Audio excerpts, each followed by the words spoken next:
Hello everyone, welcome back. Uh, we will begin this lecture, but first we will have a quick revision of things which we have done till now. In the last lecture, we have had a look over the commodities or the taxes which are not yet part of GST. In this, we had talked about entertainment tax levied by local bodies. वो entertainment tax जो local bodies levy करती हैं वो आज भी GST के दायरे में नहीं है. क्यों? क्योंकि किसी भी प्रकार का लोकल बॉडीज़ का टैक्सेशन का सिस्टम को अमेंड नहीं करा गया है जीएसटी में. जिन टैक्सेशन के सिस्टम को बदला गया है जीएसटी में वो सेंट्रल गवर्नमेंट और स्टेट गवर्नमेंट के टैक्सेशन के सिस्टम है. तो अगर एंटरटेनमेंट टैक्स ऐसा कोई राज्य है जहाँ पर राज्य सरकार लेवी करती है, वहाँ पर entertainment tax would have been replaced with GST. लेकिन जहाँ पर entertainment tax is levied by a local body like panchayat and municipalities, वहाँ पर GST has not replace this entertainment tax. Then second thing we talked कि it is alcohol on which excise duty is imposed, and under Constitution of India excise duty to be collected on alcohol is the sole right of state government. राज्य सरकारें ही alcohol पर excise duty collect कर सकती हैं, इस कारणवश ये भी जीएसटी के दायरे से बाहर है. तीसरी चीज़ पेट्रोलियम प्रोडक्ट्स पर दोनों दैट इज़ राज्य सरकार भी और केंद्र सरकार भी टैक्स कलेक्ट करती हैं, और ये फ़िलहाल के लिए जीएसटी के दायरे से बाहर है. पेट्रोलियम प्रोडक्ट्स पर सबसे पहले केंद्र सरकार एक्साइज ड्यूटी और कस्टम्स लेवी करती हैं, जो फाइनल टोटल आता है हमने लास्ट क्लास में देखा था लगभग 56 रुपीज़. इस टोटल अमाउंट पे फिर राज्य सरकारें अपना सेल्स टैक्स या जिसे हम कहते हैं वैट इम्पोज करती हैं. फ़िलहाल के लिए petroleum products are not part of GST, लेकिन जिस दिन जीएसटी काउंसिल ये निर्णय लेगा कि petroleum products are to be included in GST, उस दिन से petroleum products would be part of GST. फ़िलहाल ये नहीं है. फिर हमने एक छोटा सा डिस्कशन भी करा था कि इस कोविड क्राइसिस में क्यों राज्य सरकारें इतनी आतुर नज़र आ रही हैं to open up liquor shops, और क्यों केंद्र सरकार ने इतनी भयानक जनता की आर्थिक स्थिति होने के बावजूद पेट्रोलियम प्रोडक्ट्स पर टैक्सेस बढ़ा दिए हैं. We had discuss this thing logically. हम आगे बढ़ते हैं. I have use the word GST council. आज इस लेक्चर में we will have a look at GST council. लेकिन फ़िलहाल we will starting with this thing understanding dual GST. So what do you mean by dual GST? कुछ देशों में जहां आमतौर पर यूनिटरी सिस्टम होता है, जैसे बांग्लादेश, जहां पर राज्य सरकार जैसा कोई अस्तित्व नहीं होता, अगर होता भी है तो it is just a subordinate devolution bye central government at the provincial level. वहाँ राज्य सरकारों का कोई कॉन्स्टिट्यूशनल अस्तित्व नहीं होता. ऐसे सिस्टम में शायद अच्छा टैक्सेशन का मॉडल हो सकता है यूनिटरी जीएसटी, की सिर्फ एक जीएसटी लगे. लेकिन जहाँ पर आमतौर पर फेडरल गवर्नमेंट्स होती हैं, जैसे इंडिया, जहाँ पर केंद्र है और राज्य हैं, दोनों के अपने संवैधानिक पावर हैं, किसी ने किसी को पावर नहीं दिया है, जबकि बल्कि संविधान ने इन केंद्र को और राज्यों को अधिकार दिए हैं. जहाँ पर ऐसी राज्य व्यवस्था है जहाँ पर this sort of state is there the best idea is to implement dual GST, कि एक सेंट्रल गवर्नमेंट का सेंट्रल जीएसटी हो और एक स्टेट गवर्नमेंट का स्टेट जीएसटी हो. वही भारत ने अपनाया है. We have adopted the model of dual GST with CGST and SGST. जब भी आप कोई बिल लें और उस पर जीएसटी लगा हो, उसे देखिएगा ध्यान से. दो चीज़ें आम तौर पे नज़र आती हैं, एक सीजीएसटी होगा और एक एसजीएसटी होगा. This is the model which India has adopted. Likewise, as you can see here written, Brazil and Canada also have the same model.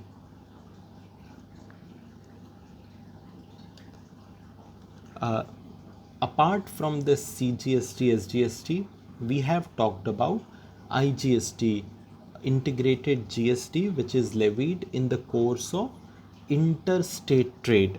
As you can see in this diagram, जब एक राज्य के भीतर trade होता है से MP के अंदर ही, तब तो सीजीएसटी और एसजीएसटी, लेकिन जब एमपी से महाराष्ट्र, महाराष्ट्र से यूपी, यूपी से कलकत्ता, वेस्ट बंगाल, इस तरीके का ट्रेड होगा, देन स्ट्रेट बॉर्डर पर जो टैक्स लगेगा वो है आईजीएसटी या integrated GST, which is nothing but the sum of SGST and CGST. इसके बारे में डिटेल में हम एक बहुत एलॉबरेट एग्जाम्पल के थ्रू बात कर चुके हैं। यहाँ पर just I will revise this diagram for you. Model of GST with in the state, that is intra state if I talk about, it is central GST and state GST. Central GST is levied by central government, state GST is levied by state government. अगर inter state movement होगा तब dual GST के तौर पर IGST लगेगा, जो कि again is generally a sum of CGST and SGST, and this GST is levied by the centre. यहाँ पर इसे काट दीजिएगा, it is misprint, and states concurrently, IGST is levied by central government. So this is a small correction which needs to be done. Please keep in mind. वही चीज़ फिर यहाँ पर लिखी हुई है, for intra-state trade, GST is levied by center and is called central GST, while levied by state or UTs is called SGST or UTGST. This is to be kept in mind कि राज्यों में तो हमने देखा अगर MP के अंदर ही transaction हो रहा है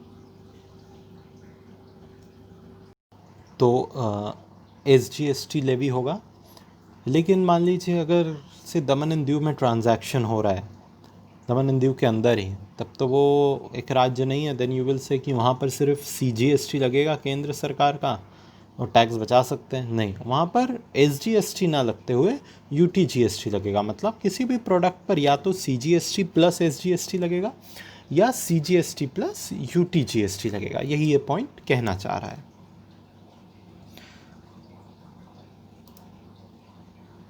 मूविंग फॉरवर्ड, अगर इंटर स्टेट एक राज्य से दूसरे राज्य में ट्रांजैक्शन होना है तब भी हमने इसको काफ़ी डिटेल में देखा है, इंटीग्रेटेड जीएसटी लेवी होगा। Here I just want to mention one more point to be remembered कि आईजीएसटी एक और जगह पर इम्पोज होता है। Just remember our first few lectures on GST with this word file where we had seen some taxes of center which are replaced by GST।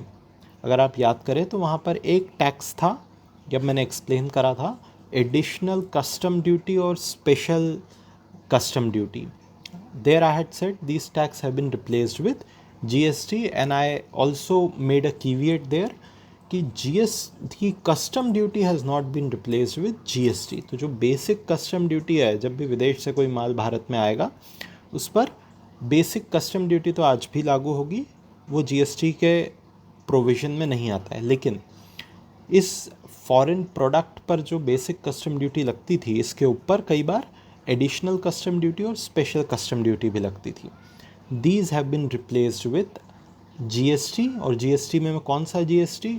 IGST. So keep in mind कि additional custom duty and special custom duties these have been replaced with IGST. मतलब अब जब कोई product आएगा उस पर additional या special custom duty ना लगकर आईजीएसटी लेवी होगा। ऑफ कोर्स उस पर बेसिक कस्टम ड्यूटी तो लेवी होगी एज इट इज़ पहले की तरह, क्योंकि custom duty, basic custom duty किसी भी प्रकार से जीएसटी के डोमेन में नहीं आती है। Next we will have a discussion on some GST legislation कि कानूनों में कुछ बदलाव की ज़रूरत थी, कॉन्स्टिट्यूशन में कुछ बदलाव की ज़रूरत थी। इसका एक background I had explain, but we will see it with articles of constitution. Now I have explain this even before also कि I just put it in proper view. I have explain this before also that prior to GST से पहले केंद्र किन heads पर taxation लगाएगा और राज्य किन हेड्स पर टैक्सेशन लगाएगा, ये कॉन्स्टिट्यूशन में डिफाइंड था। जैसे सर्विसेज के ट्रांजैक्शन पर जो टैक्सेस लगते थे वो सिर्फ केंद्र लगा सकता था। अगर मोबाइल का रिचार्ज कराया और सर्विस टैक्स लगेगा तो पूरा पैसा केंद्र सरकार के पास जाएगा। तो सर्विसेज पर टैक्स लगाने का अधिकार was with central government and not state government. ऐसे ही state government had the power to levy taxation on sales, कि अगर किसी भी वस्तु की बिक्री होगी उनके राज्य में तो state government has the right to levy sales tax. यहाँ पर सिर्फ state government sales tax levy कर सकती थी, ना कि सेंट्रल गवर्नमेंट। लेकिन जीएसटी के आने के बाद थिंग्स हैव चेंज्ड कि किसी भी सर्विस का अगर ट्रांजैक्शन होगा, मोबाइल का टॉपअप कराया तो उस पर जीएसटी लगेगा, जो दो हिस्सों में सीजीएसटी और एसजीएसटी। इसी तरीके से किसी की भी बिक्री हुई उस पर जीएसटी लगेगा, दो हिस्सों में सीजीएसटी और एसजीएसटी। तो यहाँ पर तो सर्विसेज पर भी केंद्र अब टैक्स ले रहा है और राज्य भी ले रहा है, और सेल्स पर भी केंद्र भी टैक्स ले रहा है और राज्य भी ले रहा है। मतलब जो कॉन्स्टिट्यूशन में लिखा था उससे शायद चीज़ें अलग होना थी। That's why it was required to amend the constitution, and various amendments have been made in constitution. We will discuss one by one. And so here this is an enabler act of GST, and it's amends several important articles and schedules of the constitution of India. तो जो 101st amendment act जिसके through GST लागू हुआ है उसने constitution के कई सारे आर्टिकल्स को अमेंड करा है, नए आर्टिकल्स इंसर्ट करे हैं ताकि ये टैक्सेशन की प्रक्रिया करी जा सके। So the new articles that are added by this amendment, first is article 246A। Just remember article 246 specify करता है कि कौन सा हेड किसके अंडर में आएगा। जैसे defence, banking is under central government, agriculture under state government likewise. तो you need to amend this article 246 and add a new article 246A because services now are to be taxed by both center and state, which previously was only under the head of central government. ऐसे ही sales का जो हमने example देखा, तो article 246A insert करा गया ताकि केंद्र और राज्य दोनों सर्विसेज सेल्स को टैक्स कर सके।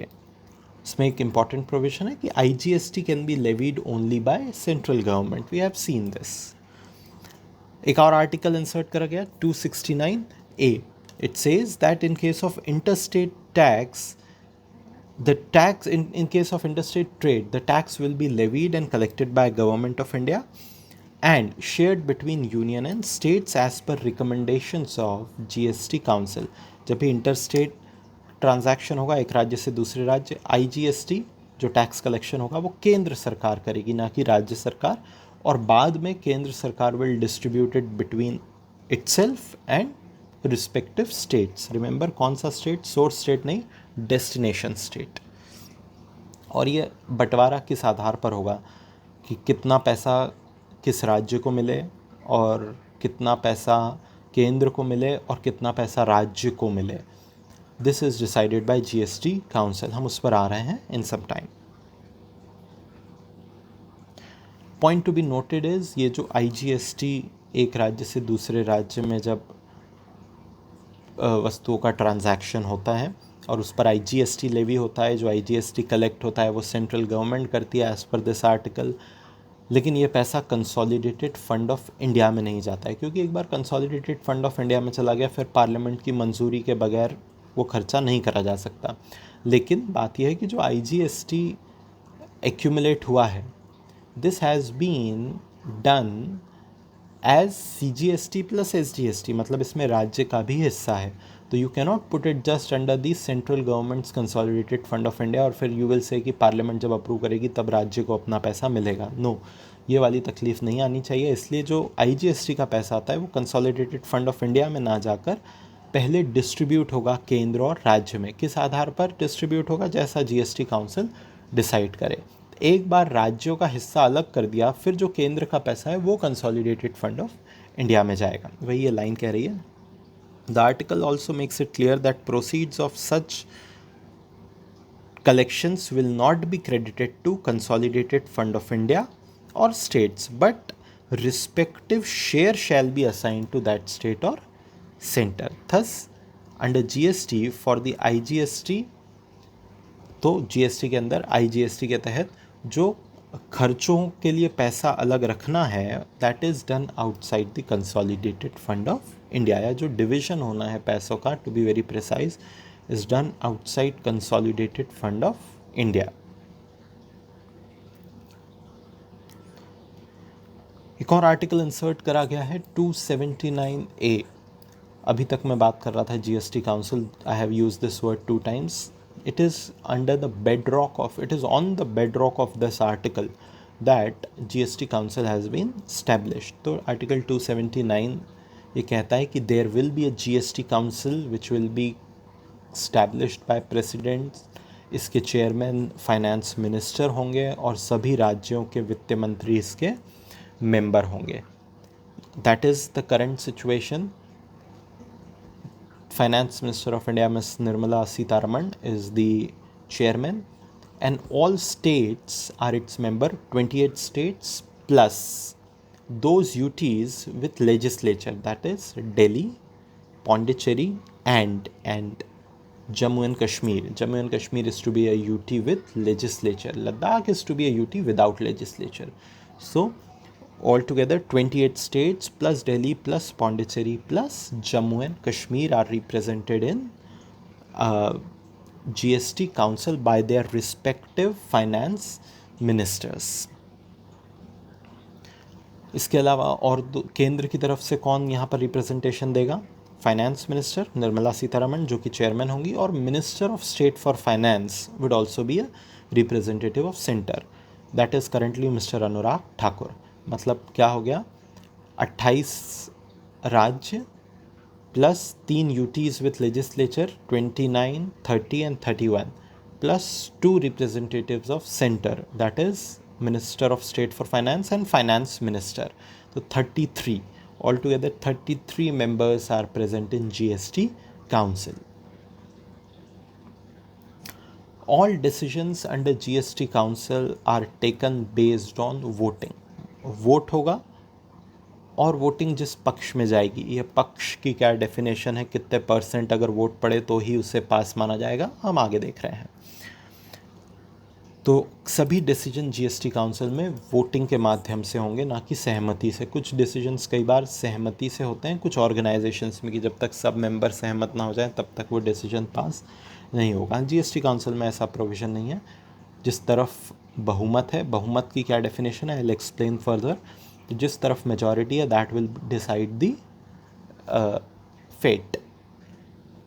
Article 270 is inserted. It says that जो सेंटर के इनडायरेक्ट टैक्सेस थे, हमने इसके बारे में बात कर ली, जैसे एक्साइज ड्यूटी या service tax, these are to be replaced with CGST. And article 366 it specifically mentions कि अल्कोहल को टच नहीं करा जाएगा, and alcohol would be taxed only and only by states. It is nowhere related to GST. ऐसे ही 2 more schedules are to be changed, 6th schedule and 7th schedule. ये क्या schedule है, you will read in polity, I am not going into that detail. तो ये सारे बदलाव हुए हैं GST के तहत.